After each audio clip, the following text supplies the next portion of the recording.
এই ভিডিওটা হলো ঘোরাঘুরির দ্বিতীয় পর্ব। আপনারা যারা এর আগের ভিডিওটা দেখছেন তারা নিশ্চয়ই জানবেন যে আমরা ঘুরতে আসছি। আমরা প্রথমে সোনাইছড়ি পর্যন্ত আসছিলাম। সোনাইছড়ি হলো নাটকনছড়ি উপজেলায় অবস্থিত, বান্দরবান জেলায়।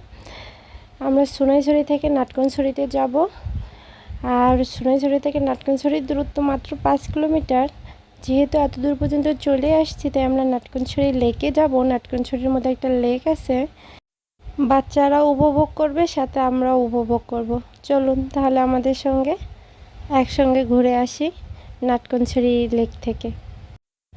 দেখুন তো রাস্তাগুলো কত সুন্দর, চারদিকে পাহাড় আর পাহাড়, আর মাঝখান দিয়ে রাস্তা, কত সুন্দর। এখানে যারা হয়তো বা থাকে তারা এই প্রকৃতিকে কত সুন্দর করে উপভোগ করে।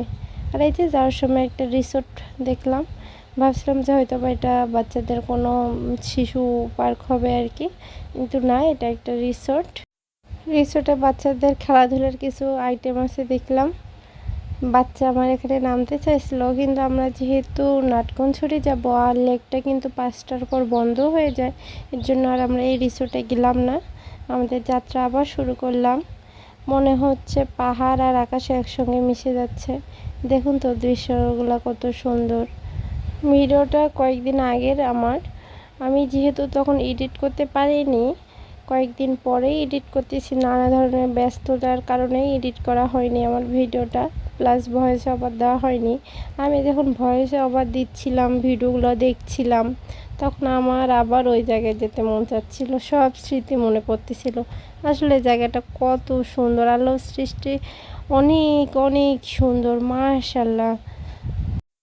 আর এই এলাকায় তো অনেক আদিবাসী বাস করে, আর আদিবাসীরা তো অনেকেই বৌদ্ধ ধর্ম অনুসরণ করে, তাই এখানে একটা বুদ্ধ মন্দির দেখলাম। আমরা নাটকনছড়ি উপজেলার প্রবেশ করছি। এখান থেকে লেকের দূরত্ব প্রায় 1.5 কিলোমিটার। আমরা প্রায় খুব তাড়াতাড়ি লেকে পৌঁছায় যাব। এই যে আমরা চলে আসছি। এই উপবন পর্যটক কেন্দ্রই হলো এই নাটকনছড়ি লেক নামে পরিচিত। 30 কিলোমিটার দূরে আসছি। আর বাহিরে অনেক গরম, আজকে অনেক গরম ছিল। আগে ঠান্ডা কিছু খাবো, কিছু নাস্তা করব, এরপর লেকে প্রবেশ করব। একটা চা অর্ডার দিয়েছিলাম, গরুর দুধের চা, কিন্তু এর চাটা মোটেও ভালো ছিল না, দুধ সব ছানা হয়ে গেছে। একটা চার দামে প্রায় 15 টাকা নিছে। খুবই আফসোস লাগলো, কিন্তু কিছুই করার নাই। এই যে আমরা ভিতরে প্রবেশ করলাম, জনপ্রতি 40 টাকা করে টিকিট, আর বাচ্চাদের জন্য ফ্রি। ভিতরে প্রবেশ করার পর মনে হচ্ছে যে ভালোই লাগবে, মনে হয়, দেখি কীরকম লাগে। আমার কাছে মনে হচ্ছে যে লেকটা অনেক সুন্দর, আমরা সুন্দর এনজয় করতে পারবো। এটার নাম কি জানি না, এটা লোহা সিঁড়ি, ওই যে উপরে ছাদে পর্যন্ত উঠা যায়, এটা দিয়ে পুরো লেক দেখা যায়। কিন্তু এটাতে উঠতে যা কি পরিমাণ আমরা ভয় পাইছি। আমরা যখন উঠতেছিলাম সিঁড়িটা দুলতেছিল, আয়ান অর্ধেক উঠার পর খুবই ভয় পাইছে, আমিও আর উঠতে পারতেছিলাম না। পরে আমরা 3 জনে নেমে গেছি। আমরা ভয়ে উঠতে পারিনি, তবে আমাদের সাথে আরও আরেকজন চেষ্টা করছিল, ওদেরও একই অবস্থা। তবে আরেক কাপল সুন্দর উঠছেই, দেখুন উঠে দাঁড়িয়ে রয়েছে, ওদের সাহস আছে বলা যায় আর কি। আয়ান এখানে আসে খুবই খুশি, ও দৌড়াদৌড়ি লাফালাফি করতেছে, ও আমার আগেই চলে যাচ্ছে। আসলে বাচ্চারা খুশি থাকলে বাবা মা এমনিতেই খুশি, বাচ্চার খুশি মানে বাবা মার খুশি। এই লেকে আমার প্রথম আসা, কিন্তু আয়ান এর আগেও আসছিল ওর বাবার সাথে, কিন্তু আমি এবার প্রথম। এই সাইডে কিডস জোন আছে, বাচ্চাদের খেলার ব্যবস্থা আছে, কিন্তু আজকে দেখতেছি যে খেলনার পরিমাণ খুবই সীমিত। হয়তো বা বাচ্চা কাচ্চা বেশি হলেও এরা এগুলো ঠিক করে দেয়। দেখলাম বিভিন্ন রাইডগুলো খুলে রাখছে, সেট করা নাই। যদি সব কিছু সেট করা থাকতো তাহলে আরও বেশি বাচ্চারা এনজয় করতে পারতো। যাই হোক, ওরা অনেক এনজয় করতেছে, ওদের এনজয় দেখে আমাদেরই খুব ভালো লাগতেছে। দেখুন কিভাবে এলোমেলো হয়ে রয়েছে। যে এসব পরিদর্শন করার জন্য যদি আরেকটা লোক থাকতো, আর সব খেলনায় যদি সুন্দরভাবে গুছিয়ে রাখা যেত, তাহলে হয়তো বা এই পরিবেশটা আরও সুন্দর থাকতো।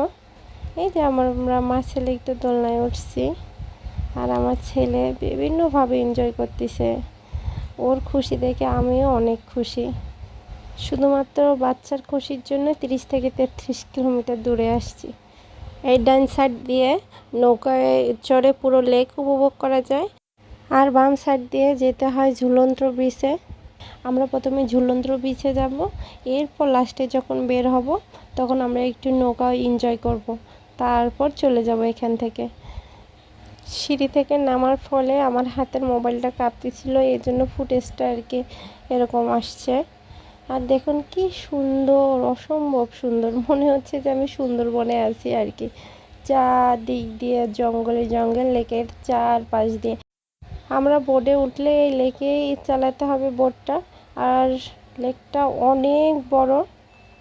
এই যে আমরা মাছ ছেলে, আয়ন একটু হাঁটতে ভয় পাচ্ছিল, মাঝখানে একটু ভাঙ্গার মতো আছে, ও আর হাঁটতে যাচ্ছিল না। এই যে আমরা মাছ ছেলে হেঁটে হেঁটে লেকের এপার থেকে ওপারে চলে যাচ্ছি। তো কিছুক্ষণ ঝুলন্ত ব্রিজে আমরা আড্ডা দিলাম, একটু ছবি উঠাইলাম। এরপর আমরা যাব ওই নৌকায় ওঠার জন্য। এই নৌকার ভাড়া জনপ্রতি 50 টাকা করে। এই নৌকা ভ্রমণ শেষে আমরা এখান থেকে চলে যাব। যেহেতু আমরা অনেক দূর থেকে আসছি, এখান থেকে আমাদের বাসা 30 থেকে 33 কিলোমিটার দূরে। আর আমরা যেহেতু পাহাড়ি রাস্তা দিয়ে আসছি, আমরা যাওয়ার সময় চেষ্টা করব পাহাড়ি রাস্তা অ্যাভয়েড করার। আমরা বিকল্প রাস্তা দিয়ে যাওয়ার চেষ্টা করব, যেহেতু সন্ধ্যার পর পাহাড়ি রাস্তাগুলো অনেক ডেঞ্জার হয়ে ওঠে, আর পাহাড়ে সব সময় বিভিন্ন ধরনের ক্রাইম হয়। আমরা ওই রাস্তা অ্যাভয়েড করব। আর এই যে কি সুন্দর প্রাকৃতিক সৌন্দর্য দিয়ে ভরপুর। নৌকাতে আপনি প্রায় 40 মিনিট লেকের মধ্যে থাকতে পারবেন। আমরা যেহেতু 4 জন ছিলাম, বাচ্চা সহ 6 জন ছিলাম, আমরা এই ছোট নৌকাগুলো নিতে পারি নাই, কারণ বাচ্চাকে নিয়ে এটা অনেক রিস্ক। আমরা একটা বড় নৌকা নিয়েছিলাম, আমরা 6 জন এই নৌকাতে বসছি। আর আমাদের নৌকাটা পা দিয়ে চালাতে হয়। সুন্দর একটা বিকেল কাটালাম নৌকা ভ্রমণ দিয়ে। মাঝে মধ্যে এরকম ঘুরতে আসলে মনটা এমনিতেই ভালো হয়ে যায়। আরও কিছুক্ষণ নৌকাতে থাকতে পারলে ভালোই লাগতো, কিন্তু সময় তো বেশিক্ষণ নাই, আমাদের চলে যেতেই হবে। এই যে আমি একটা কদম ফুল ছিঁড়ছি নৌকা থেকে। অনেক এনজয় করলাম আজকে আপনাদের সাথে নিয়ে। চলুন আমাদের ফেরা যাক আমাদের বাসায়। দেখা হবে নতুন কোনো এক ভিডিওতে। এই পর্যন্ত সবাই ভালো থাকবেন, সুস্থ থাকবেন। আল্লাহ হাফেজ। আসসালামু আলাইকুম।